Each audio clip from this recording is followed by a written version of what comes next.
Okay, so let's get into the second part of this show by talking about the world of oil. You've seen oil prices up this year. It's been a very decent 2019 so far for the oil market. Brent crude, which is Nigeria's benchmark in terms of budgeting, is up nearly 24% since the 1st of January. So it's been a very nice time. But OPEC plus Russia, Saudi Arabia in the main has been taking a bulk of the weight of the market. Quite a number of geopolitical and economic issues out there threatening the position of the oil market. So let's bring in Jubril Karim, who is an energy market analyst on Skype to talk to us this morning. Jubril, good morning. It's good to have you. Thanks for coming through on the show. Good morning, boss, and thank you for having me. Great. So just this is what one investor tweeted this morning. Just take a listen very quickly to this very short one about Anas Alaji. It was a verified account on Twitter. And he says, by the second half of this year, exchange rates will matter significantly to oil prices again. That is higher US dollar. Oil is expensive in non-dollar countries. Then you have the negative impact of US crude and product exports. What do you think? Well, if you are putting the tweet in terms of as it applied to us locally, of course, exchange rates will always matter when it comes to oil pricing, and exchange rate will also matter when it comes to international oil pricing as well, because a stronger dollar is usually not very favorable for crude oil prices, and as it applies to us locally.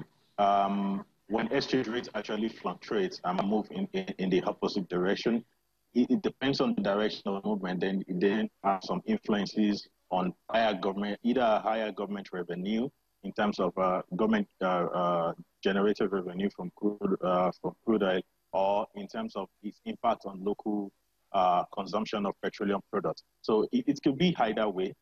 Depending on how you look at it. But higher exchange rate simply means that it will cost more to actually import petroleum products to the country.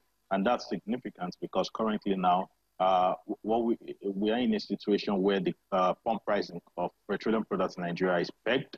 And what that simply means is that any additional cost, either due to exchange rates or any other factor, is not passed through to the final consumer, and it's being internalized and being considered as subsidy by the NMPC. Okay, so Jubril, from your experience as an analyst and research, if oil prices go up, our exchange rate is, or if US dollar goes up, and you have, if dollar becomes a bit more expensive and oil prices go up, what does that mean for us, really? Well, if oil prices goes up, it's actually always very favorable for Nigeria exchange rate.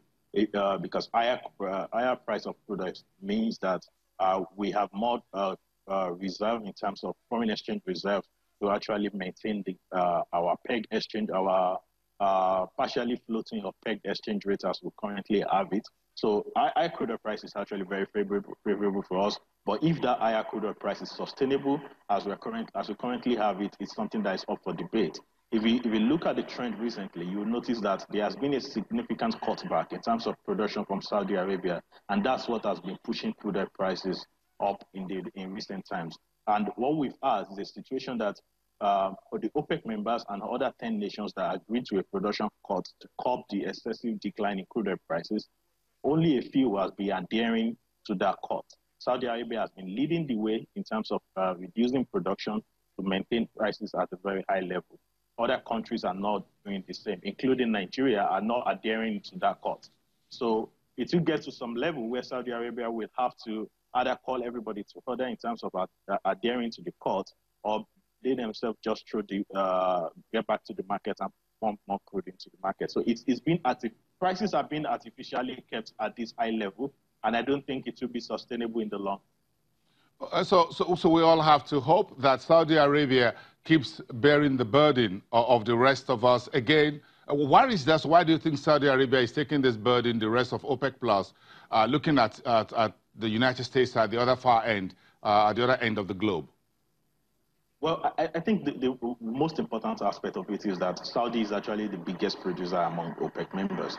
Its production actually dwarfs a lot of other OPEC members. So if there is a single percentage point drop in terms of production from Saudi Arabia is more significant than 10-15% drop in production from other countries. If you look at countries like Equatorial Guinea, there have been some involuntary reduction in terms of production in that space. But because they are smaller producers relative to Saudi Arabia, that's why it is the market is more concerned about what Saudi Arabia is doing.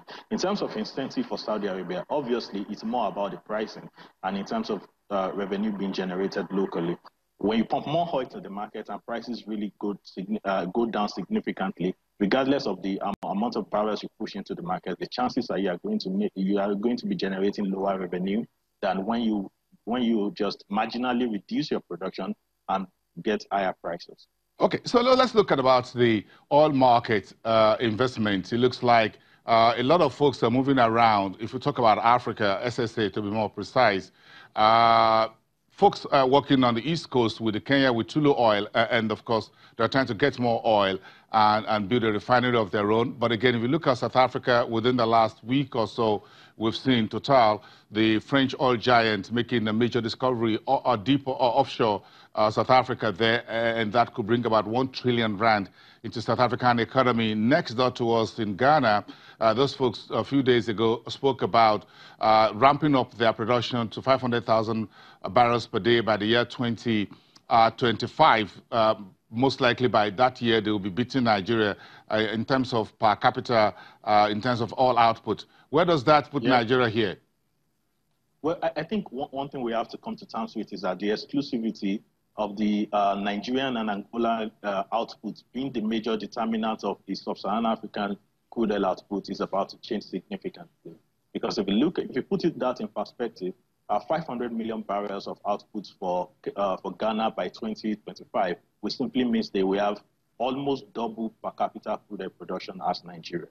And around that time as well, we'll be expecting that production from Kenya, from Uganda more significantly, will actually be eating the market. We expect that the pipeline being constructed to take Uganda crude to the shores will be completed by then. And on the gas front as well, we have massive projects coming on by ANI and Anadarko in Tanzania, in Mozambique. And now we have gas find up to, about 1 billion barrels of oil equivalent in South Africa. So all that dynamic is basically pointing towards the direction that the options is becoming more available to international buyers when it comes to buying product for Sub-Saharan Africa. Of course, there is still some premium that Nigeria command in terms of crude oil grade when you look at when it comes to the light crude oil grade that we produce in the Niger Delta area. But all in all, putting it together, if you look at about 5-10 years, a decade ago, where crude oil is coming from in Sub-Saharan Africa, and you compare that to where it will be coming from in another decade, you will see that Nigeria impact will have significantly shrink in that space. And that's quite concerning in terms of heavy economic dependence in terms of in crude oil, because what simply means is that our supply is continuing to outpace our supply growth is continuing to outpace demand. What we mean is that the market will get more used to lower crude oil prices, and economy which are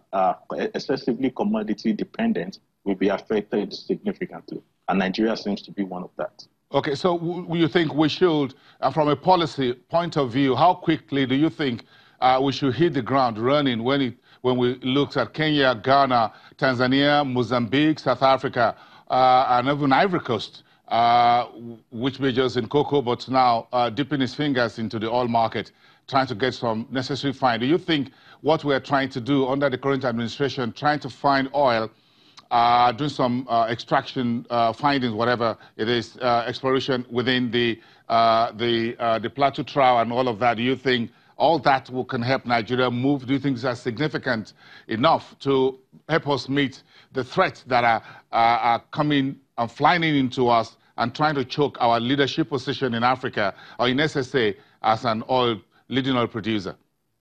Well, I think your solution to being an excessively commodity-dependent economy is to look for more commodity to extract from the ground and sell. You are definitely going about it the wrong way. I think it's about time we look, even in the oil sector itself, we are not deriving all the value that are possible for us to derive along the value chain in crude oil production. So there's a lot to be explored, but I don't really think exploring for crude oil in highly speculative area is the way to go. And we are even looking at it based on sub-Saharan African alone. If we expand it to a global view, you understand that there is actually more concern in the horizon for us. We have the new project for gas coming on in Australia. We have another huge, massive project coming up in Egypt as well, in the gas space as well, in Egypt. And all these are happening around the world. We also have the massive increase in production that we are anticipating from the United States in the next 1 or 2 years. So all these is even more there when you put it in a global perspective.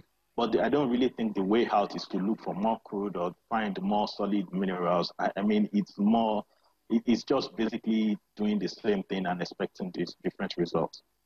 Thing all over again, expecting different results. Thank you very much, Jubail Karim. We're checking with you in the days ahead. Thank you for bringing some perspectives into what's in the news box from the global oil market and, of course, how we put all of that domesticated here. Thank you very much for coming through on the program.